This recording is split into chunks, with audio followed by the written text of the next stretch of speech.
Greetings from beautiful Omaha, Nebraska on a rather hot June afternoon, and I have found my way to the President Gerald R. Ford Birthsite and Garden here in Omaha.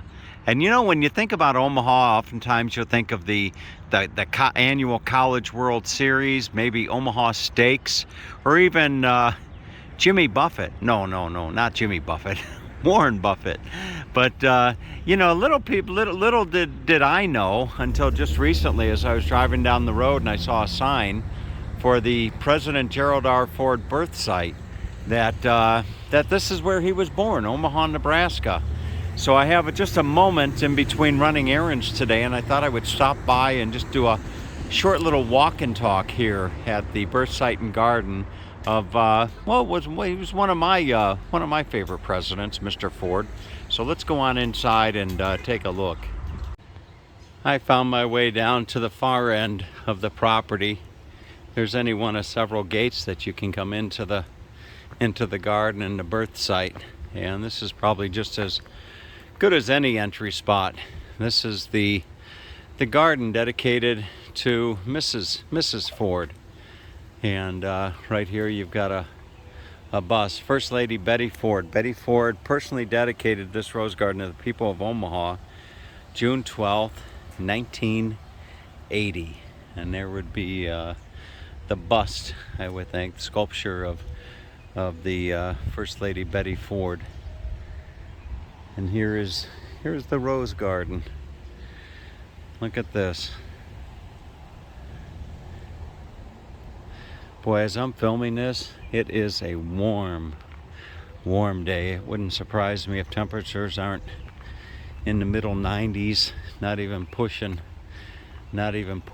100 degrees.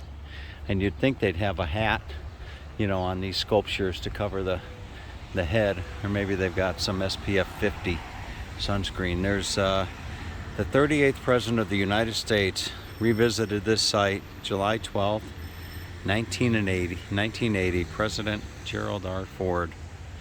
So, if history serves me right, President Ford took office as a result of President Nixon, Richard Milhouse Nixon, resigning from office back in, that might have been shortly after 1972, when he was reelected with Gerald Ford as the vice president.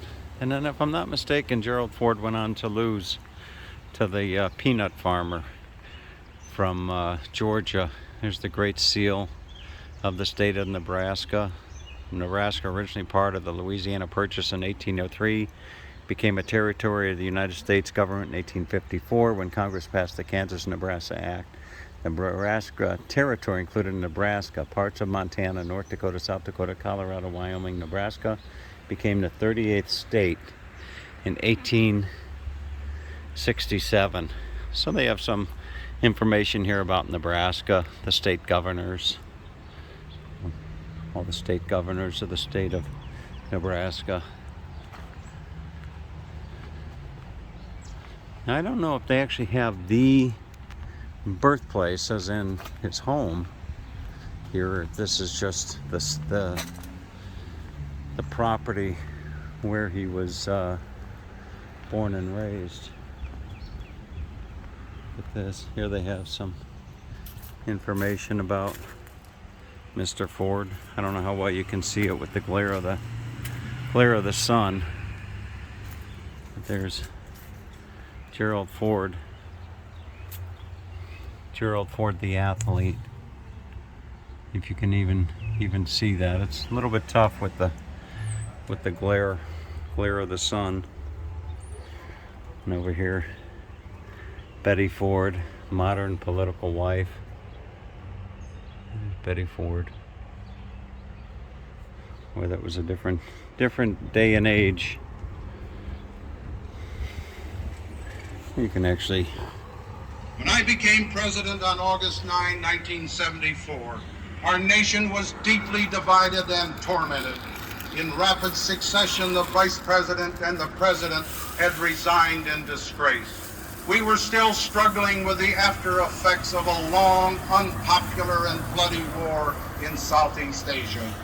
The economy was unstable and racing toward the worst recession in 40 years. People were losing jobs. The cost of living was soaring. The Congress and the chief executive were at loggerheads. The integrity of our constitutional process and other institutions was being questioned. In the grave situation which prevailed in August 1974, All right, our I'm not will gonna. to maintain our I'm not gonna listen to the whole was in doubt. speech. I asked for This is. I would assume this was his house. In If you can January see that. 1975, I reported to the Congress Look at that home. the State of the Union was not good. I proposed And urgent action to improve the economy. That's a model and of the to home that achieve he energy independence in 10 lived years. in right there. A I lot of rooms in reassured that. America's allies Isn't that and something? sought to reduce the danger of There's a picture of it confrontation with potential in the adversaries. background. I pledged a new direction for America. Okay. 1975 was a year of difficult decisions, but Americans responded with realism, All right. common sense, and self-discipline. There you have it.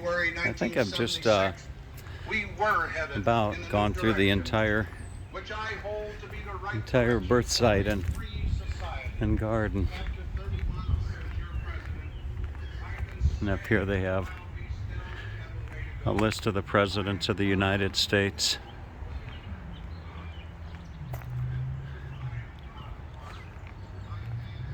All right, folks. So there's your, albeit brief, tour of the Birthsite and garden of the 38th President of the United States, Mr. Gerald R. Ford. Have a great day.